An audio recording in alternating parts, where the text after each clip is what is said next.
오늘 말씀은 역대하 10장입니다. 하나님의 은혜로 이스라엘의 황금기를 누리며 강대국을 이루었던 솔로몬이 죽고 그의 아들 르호보암이 이어서 왕이 되었습니다. 오늘 본문 시작이 규칙에 따라서 왕으로 기름 부음을 위해서 르호보암과 그리고 이스라엘의 모든 백성이 세겜에 모였다라고 시작을 하고 있습니다. 그런데 2절부터 갑자기 솔로몬 왕을 피해서 애굽으로 도망갔던 여로보암의 이야기가 나옵니다. 하나님께서 주셨던 그 예언의 말씀을 이루기 위함이다 라고 설명을 하면서 이 내용이 나오고 있는 거죠. 그리고 이스라엘 백성들이 이 여로보암을 대표로 삼아서 왕이 되어진 르호보암과 협상을 하게 되는 내용이 이제 4절부터 나오고 있습니다. 솔로몬이 그 재임 당시에 수많은 건축들을 했죠. 그리고 강대국으로서 나라를 세우기 위해서 많은 일들을 했습니다. 업적을 남겼습니다. 그런 많은 일들을 했지만 그만큼 백성들의 고충도 어려움도 있었을 것입니다.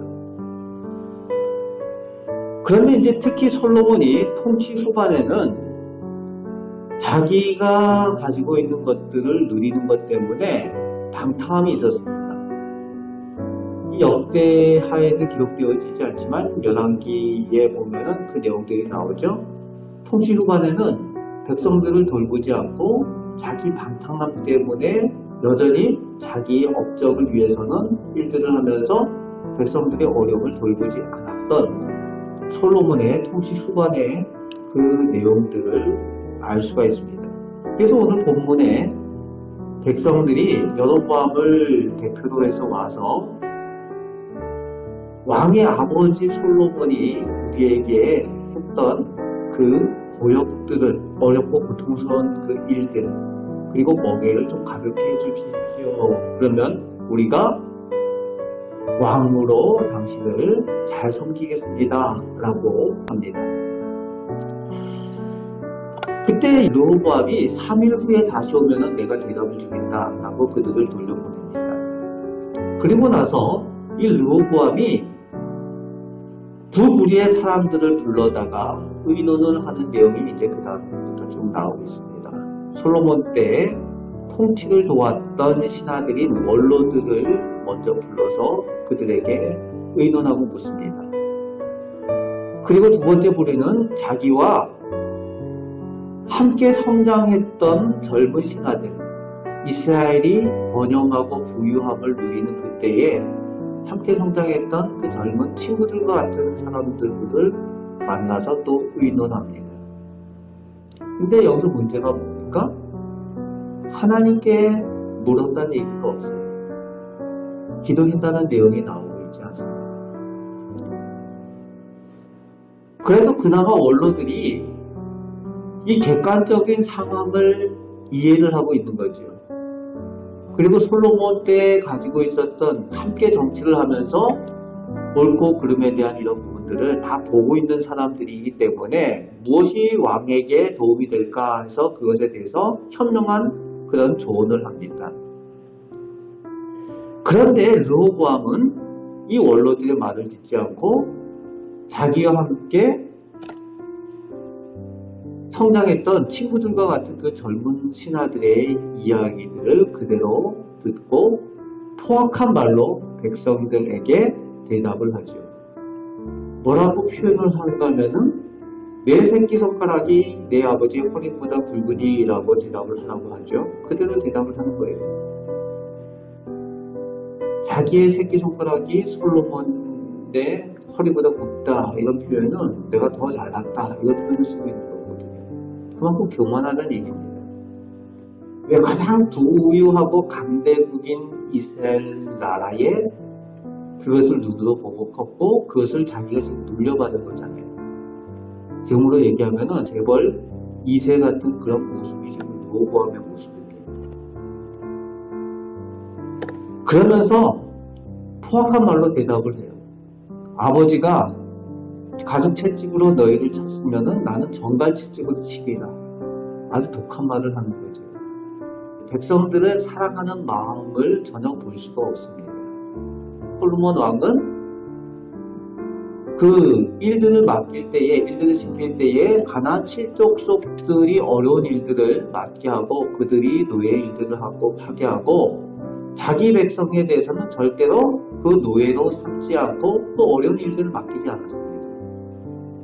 백성들을 사랑하는 마음이 있었어요. 그런데 지금 상황을 보면 르호보암은 백성들을 사랑하는 마음이 없는 거예요. 자기가 누리는 것에만 관심이 있습니다. 그렇게 포악한 말로 대답을 하니까 온 이스라엘이 등을 돌리게 되지요. 배반을 하고 떠나갑니다. 유다와 베냐민 지파를 제외하고는 등을 돌리고 반역을 하게 되는 내용이 16절부터 끝절까지 기록되어져 나오고 있습니다.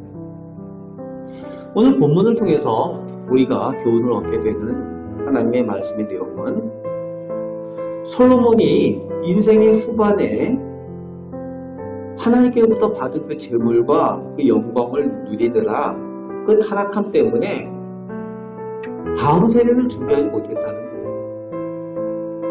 다윗과 비교가 되죠. 다윗은 아들 솔로몬을 위해서 많은 준비를 했습니다. 성전을 위한 준비도 했고 무엇보다도 신앙을 물려주는 준비를 했어요.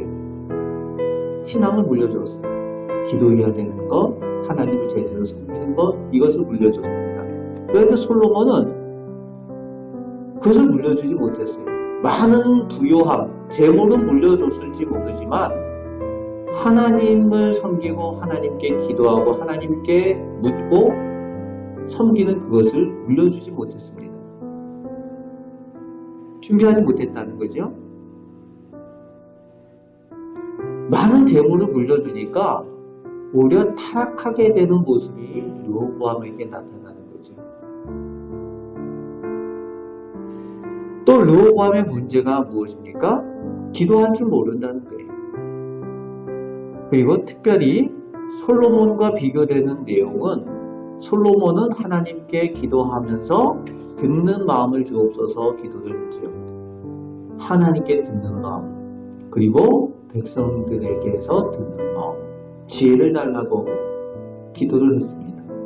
그 듣는 마음은 곧 지혜죠. 하나님께 듣고 백성들의 마음을 듣고 하는 그것. 그런데 오늘 르호보암은 듣는 마음이 없어요. 지혜가 없습니다. 그러니까 이 듣는 마음이 없고 지혜가 없으면은 긍정적인 방향으로 가지 못하고 부정적인 방향으로 갈 수밖에 없는 거예요. 하나님께 듣지 못하고 백성들의 마음을 듣지 못하니까 객관적인 상황도 알지 못할 뿐더러 부정적인 생각으로 나갈 수밖에 없고 포악한 마음을 가지고 백성들을 대할 수밖에 없는 모습이 르호보암에게 나타나는 거죠. 그리고 백성들을 사랑할 줄 모르는 르호보암의 모습 보면서 우리가 하나님께 무엇보다도 우리가 기도해야 되는 것은 우리 다음 세대, 우리 자손들을 위해서 준비해야 되겠다는 거죠. 신앙을 물려줄 수 있도록 다른 모든 것보다 우선 하나님께 기도하는 것을 물려주고 신앙을 물려주는 그 축복을 예비하는 우리가 되어야 될 줄로 믿습니다.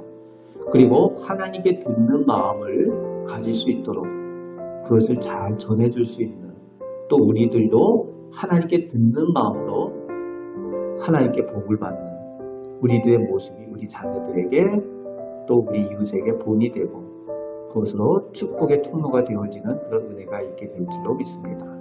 오늘도 이 말씀을 가지고 승리하며 살아가시는 하나님의 은혜를 누리며 살아가시는 우리 복된 성도들 되시기를 주님의 말씀으로 축복합니다. 아멘. 하나님 감사합니다. 하나님께서 저희에게 많은 복과 은혜를 허락하여 주셨는데 이제 저희가 저희 자녀들과 자손들을 위하여 기도하는 바 아버지 하나님, 하나님을 믿는 복된 신앙을 물려주는 저희들이 되게 하여 주옵소서. 다른 것이 아니라 하나님께 묻고 기도할 수 있는 그것을 물려주는 저희들 되게 하여 주시며 저희 자녀들에게 그 복을 허락하여 주옵소서. 또 저희들이 하나님께 잘 듣게 하여 주시고 하나님의 말씀을 듣게 하시고 또 온전히 하나님께서 기뻐하시는 그 방향으로 나아갈 수 있게 하여 주시며 또 저희 곁에 있는 사람들을 사랑하고 이웃을 사랑하는 저희들 되게 하여 주옵소서. 그 가운데 하나님께서 함께 복을 누리며 하나님의 귀한 축복을 보게 하실 줄 믿습니다. 오늘도 기도할 때 저희들 기도를 들으시고 은혜 내려 주옵소서. 감사를 드립니다. 우리를 사랑하시는 예수 그리스도의 이름으로 기도합나이다. 아멘.